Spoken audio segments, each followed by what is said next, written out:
क्या कर रहे थे हम लोग? वही जो करते कहते और सुनते चले आ रहे हैं कि जब वक्त होता है तो एहसास नहीं होता, और जब एहसास होता है तो वक्त नहीं होता। मैं साबिर अली और आप देख रहे हैं ILCC अली क्लासेस, जो अलीगढ़ बेस्ड नीट जेई का रेजिडेंशियल कोचिंग क्लास है। साथ ही AMU, जामिया, BHU और दूसरे यूनिवर्सिटी के दूसरे एंट्रेंस की भी तैयारी कराते हैं, जैसे 9th था 11 diploma engineer, BSc nursing, CET, CUET, paramedical, NDA, CDS वगैरह वगैरह तैयारियां होती हैं। तो वो लोग जो लोग तैयारी करना चाहते हैं कांटेक्ट कर सकते हैं। ऑनलाइन ऑफलाइन दोनों ही मोड अवेलेबल है। ठीक, क्या कर रहे थे हम लोग कर रहे थे नीट 2024 फिजिक्स T3 बुकलेट का सॉल्यूशन कर रहे थे। बहुत सारे सवाल कर दिया हम लोगों ने। अब हम लोग पहुंच गए हैं 24th क्वेश्चन पे, और ये जो 24th क्वेश्चन है मैं पढ़ता हूँ, समझाता हूँ, फिर करके दिखाता हूँ। क्या है ये? The mass of a planet is 1/10 that of earth and the diameter is half that of earth. The acceleration due to gravity of the planet is। क्या बताया कि एक प्लैनेट है, उसका मास जो है अर्थ के मास के कंपेयर में 1/10 है, और उस प्लैनेट का जो डायमीटर है अर्थ के डायमीटर का हाफ है। तो बताना है कि उस प्लैनेट का acceleration due to gravity small G का कितना वैल्यू होगा। अर्थ पे स्मॉल जी का वैल्यू होता है 9.8 मीटर पर सेकेंड स्क्वायर, और उसके मास उसके रेडियस पे डिपेंड करता है। तो मैं रिलेशन लिखता हूँ, फिर आगे बताता हूँ कैसे हम लोग उसे कैलकुलेट करेंगे। ये हमारा अर्थ है, ये हमारा अर्थ है, और अर्थ अपनी तरफ हर चीज को खींचती है, ठीक है। और इसके खींचने की वजह से ये ग्रेविटेशनल फोर्स होता है, force is equal to m into G. एक फॉर्मूला तो ये होता है मास इंटू ग्रेविटी, यानी ये मास है, ये एक्सेलरेशन ड्यू टू ग्रेविटी अर्थ का होता है। इससे हम लोग मल्टीप्लाई कर देते हैं, तो ये फोर्स लगता है इस अर्थ से किसी भी बॉडी पे, किसी भी बॉडी पे, चाहे वो किसी भी हाइट पे हो, मतलब इस बॉडी पे लगता है, ठीक। और एक यूनिवर्सल लॉ ऑफ ग्रेविटेशन के हिसाब से, ये तो ग्रेविटेशनल फोर्स के हिसाब से इतना फोर्स लगता है, लेकिन यूनिवर्सल लॉ ऑफ ग्रेविटेशन के हिसाब से इस बॉडी पे और इस मास ऑफ अर्थ के रेस्पेक्ट में अगर फोर्स कैलकुलेट करेंगे तो ये फोर्स होता है GMM अपॉन आर स्क्वायर, ठीक है। आर प्लस एच भी लेते हैं, लेकिन चूंकि H height of the object कम होता है अर्थ के रेडियस के कंपेयर में, तो हम लोग उसको नेग्लेक्ट कर देते हैं सिंप्लीफाई करने के लिए। तो ये भी फोर्स है, ये भी फोर्स है, दोनों को जब इक्वेट करते हैं तो क्या आता है हमारा, ये इक्वेट करते हैं तो mg is equal to GMM upon R square. ये स्मॉल m कैंसिल हो जाता है, तो G is equal to capital GM upon R square. ये हमारा एक रिलेशन रहता है या आता है, स्मॉल g कैपिटल G का रिलेशन। ये मास ऑफ द प्लैनेट या अर्थ जो भी लेंगे उसका मास है ये, और इसका ये रेडियस है इसका। अगर हम लोग मान लेते ये जो बॉडी है ये हमारा अर्थ है, तो इसको डिफ्रेंशिएट करने के लिए ये हम लोग मास ऑफ द अर्थ ले लेते हैं, ये ई दे देते हैं, और ये यहाँ पे रेडियस ऑफ द अर्थ ई लेके देते हैं, ठीक है। तो ये जी ऑन द अर्थ हो गया, कितनी बात सुनने। तो G on the small G का वैल्यू जो अर्थ पे होगा रिलेशन के हिसाब से ये होता है। इसी तरह से अगर दूसरे प्लेनेट पे भी अगर निकालना चाहते हैं तो वहां पे भी स्मॉल जी का रिलेशन इसी तरह से होगा, कितनी बात सुनने। तो जी ऑन अ प्लैनेट अगर हम लोग लिखना चाहते हैं जी ऑन अ एनी प्लैनेट, तो क्या होगा, capital G mass of the planet and radius of the planet का स्क्वायर कर लेंगे। ये दूसरा इक्वेशन कर लेते हैं, ये इक्वेशन नंबर 1 कर लेते हैं, कितनी बात सुन में। ये जी कैपिटल जी है, ये यूनिवर्सल ग्रेविटेशनल कांस्टेंट होता है, इसका वैल्यू होता है 6.67 10 टू द पावर -11। अर्थ का रेडियस तो जानते ही होंगे 6400 किलोमीटर, और mass of the earth 6 into 10 to the power 24 kg ये होता है। मैं यहाँ लिख देता हूँ आपको, ठीक है, मगर इसकी कोई ज़रूरत नहीं है।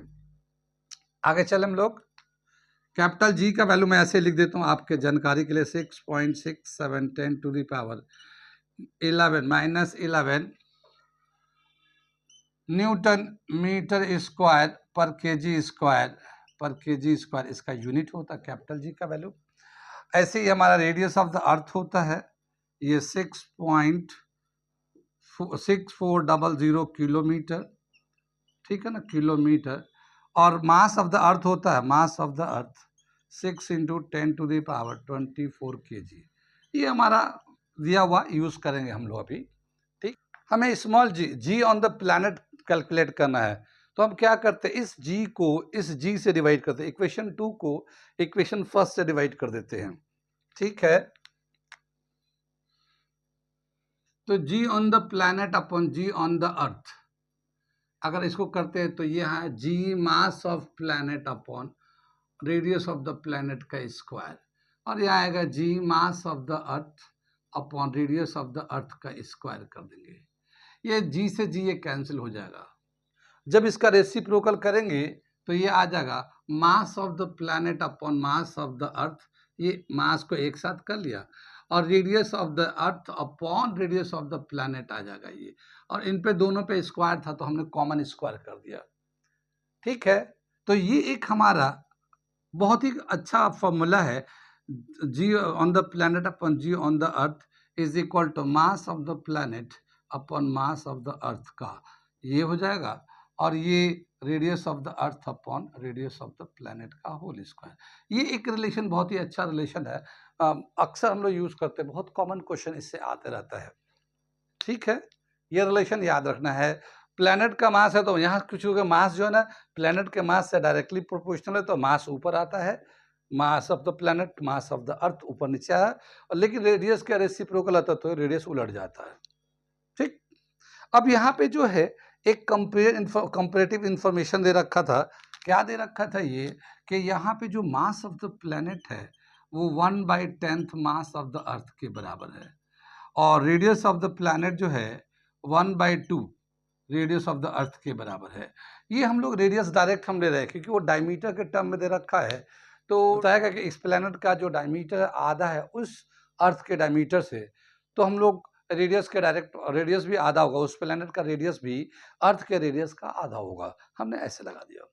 कितनी बात समझ में है, आगे चले हम लोग, यहाँ तक समझ में आ गया है, इसे नोट करिए। मैं थोड़ा सा इधर से मिटाता हूँ और फिर इस वैल्यू को उसमें डाल के सिंप्लीफाई कर, ये रिलेशन हमने दोबारा से यहाँ लिख दिया। अब मैं इसमें वैल्यू सब्स्टिट्यूट करता हूँ, तो मास ऑफ प्लैनेट जो है मास ऑफ अर्थ के 1/10 है, तो इसको हटाकर हम लिख देते हैं 1/10 मास of the earth upon mass of the earth, ये तो हमने पहले वाली ब्रैकेट में डाल दिया। ये रेडियस ऑफ अर्थ और रेडियस ऑफ प्लैनेट जो है ना 1/2 है, तो यहाँ पे लेते हैं रेडियस ऑफ अर्थ, तो ऐसे ही रहेगा, ये 1/2 रेडियस ऑफ अर्थ, इस तरह कर लिया, इस पे स्क्वायर कर दिया, ठीक।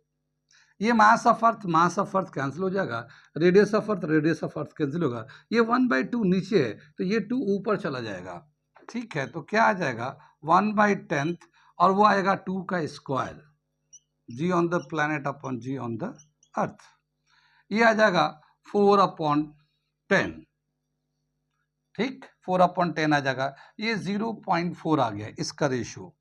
अब हम gravity, acceleration due to gravity on the planet, gravity on the planet निकालेंगे तो ये 0.4 into G on the earth पे जी कितना होता है इसको क्रॉस मल्टीप्लाई कर दिया, अर्थ पे जो जी का वैल्यू है 9.8 है, ठीक है, तो 0.4 को 9.8 से मल्टीप्लाई कर देते हैं, ठीक।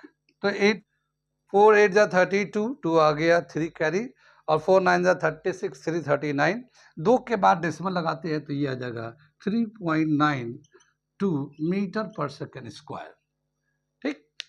और यहाँ पे जो वैल्यू आ रहा है 3.92 वो सेकेंड है, और इस तरह से ये सेकेंड आंसर हो जाएगा, ठीक है। कितनी बात समझ में, ये बहुत ही सिंपल क्वेश्चन था, बहुत ज़्यादा काम नहीं था इसमें। जाहिर हमने बताया था एक लेक्चर में कि नीट में 50 क्वेश्चन आते हैं तो सारे क्वेश्चन टफ तो होगा नहीं, कोई आसान भी होता है, कोई लॉजिकली होता है, कोई इजी भी होता है, कोई कंसेप्चुअल भी होता है, न्यूमेरिकल्स लेकिन ज़्यादा होते हैं, तो न्यूमेरिकल में कोई थोड़ा सा मॉडरेट टफ होता है, कोई इजी होता है, थोड़ा कैलकुलेशन करके निकाल लेते हैं, तो इसी तरह से ये भी दे रखा है, ठीक है। लेकिन हम लोगों ने जो लेक्चर बनाया, जैसे मेरा जो यूट्यूब चैनल पर आप जाएंगे, जाके देखिए और पढ़िए, उसमें हम लोगों ने ईजी भी मतलब मॉडरेट भी क्वेश्चन कराया है और टफ क्वेश्चन भी कराया है, डिफ़िकल्ट लेवल भी कराया है, उसका शॉर्टकट फ़ॉर्मूला भी बताया है। तो वो लोग जो लोग नीट जेईई की तैयारी कर रहे हैं, वो हमारे चैनल को सब्सक्राइब करके पढ़ें, उस पे जाके पढ़ें और फ़ायदा उठाएँ। वो आपके लिए बनाया गया, आप जो बच्चे तैयारी कर रहे हैं, आप उससे फ़ायदा उठाएँ। और वो बच्चे जो 8, 9, 10th में हैं, जो आने वाले दिनों में नीट जेईई के एस्पिरेंट हैं, वो हमारे चैनल को सब्सक्राइब करें, ताकि उनको सिर्फ़ कंटेंट ही नहीं मिलेगा, पढ़ने वाला ही कंटेंट नहीं मिलेगा, बल्कि उनको गाइडलाइन भी मिलेगा कि कैसे तैयारी करना है, क्या कोर्सेज़ हो, क्या चेंजेज़ आ रहे हैं, सारी बातों से अवेयर होंगे और कैसे प्लान करना है, कब से तैयारी शुरू करना है।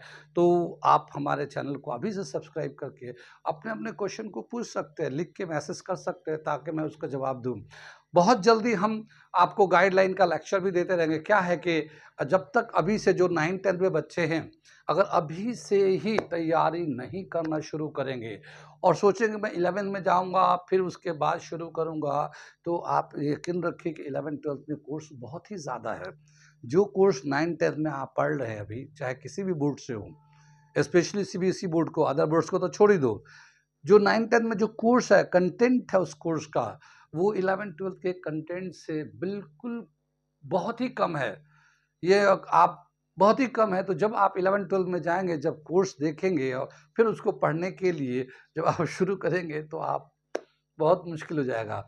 तो कहने का मतलब ये है कि जो बच्चे नीट जेईई के एस्पिरेंट हैं, जो बच्चे नीट जेईई की तैयारी करना चाहते हैं, वो अभी से ही प्लान करना शुरू करें और अभी से ही उस चीज़ों को तैयारी करना शुरू करें। जैसे मैं क्या बताना चाहूँगा, जैसे ये ग्रेविटी है, ग्रेविटी 9th क्लास में भी है। ग्रेविटी एक चैप्टर 9th क्लास में भी है, लेकिन वहाँ थोड़ा है। लेकिन अगर वो बच्चे जो नीट जेईई की तैयारी कर रहे हैं, अगर वहीं पे ग्रेविटी को जिस टीचर के पास पढ़ रहे हैं, अगर वो 9th वाला कंटेंट भी पढ़ा दे और 11th-12th वाले भी पढ़ा दे, थोड़ा टाइम लगेगा। भई 1 साल में वो थोड़े-थोड़े कंटेंट वो कितनी दफ़ा पढ़ाते हैं। लेकिन जो बच्चे तैयारी करना चाहते हैं, आने वाले दिन में नीट में अपीयर होना चाहते हैं, तो वो अभी से ही वो 11 का पढ़ ले, ये ग्रेविटेशन का चैप्टर। तो क्या होगा कि उनको फिर ग्रेविटेशन का एक चैप्टर तैयार रहेगा, मोटा-मोटी अच्छा खासा तैयारी हो जाएगी, 70-80% तैयार रहेगा। बाद में फिर जाके वहाँ पढ़ेंगे, ज़रूरत तो पड़ेगा तो फिर नए चैप्टर पढ़ेंगे, वो टाइम बच जाएगा आपका। तो प्लान करना होगा। क्या आपको प्लान करना होगा, तभी जाके कुछ होने वाला है, क्योंकि वरना फिर यहाँ, फिर कोटा, फिर रोटा, फिर सोटा, फिर बोटा करते रह जाएँगे। फिर डिसअपॉइंट, फिर डबल डिसअपॉइंट, फिर ये, फिर वो, फिर बाद में सुसाइड। एनीवे, इतनी बात सुनिए, हम आप हमारे से जुड़ो, हमारे साथ चलिए, हम आपको बताते और समझाते रहेंगे। और भी क्या अल्टरनेट हो सकता है कि ए और बी प्लान होता है। आप सुने हैं ए एंड बी प्लान? आप हमारे साथ रहे, हम बताएँगे ए एंड बी प्लान क्या होता है। ओके, तब तक के लिए थैंक यू। अपना ध्यान रखें और पढ़ाई करें और खेल-कूद भी करें। अपनी सेहत का भी ध्यान रखें, क्योंकि आगे चल के बहुत मुश्किल के वक़्त आएँगे, तो कब पढ़ाई-लिखाई में काफ़ी टाइम लगेगा। तो अभी से ही आप अपने सेहत को बना के रखें, ताकि जब इस वक़्त आएँगे, इस चीज़ को करेंगे, तो आपका सेहत ये साथ दे, वरना बहुत लोगों की तबीयत ख़राब रहने लगती है। ठीक है, बत बहुत सारी बातें हैं, बताता रहूँगा। अभी थोड़ी-थोड़ी बातें मैं सिर्फ़ स्टार्ट कर रहा हूँ, थोड़ी-थोड़ी बातों को हवाला दे रहा हूँ। उसकी पूरी डिटेल में डिस्क्रिप्शन बताऊँगा कि क्या कैसे करना है। Okay, thank you.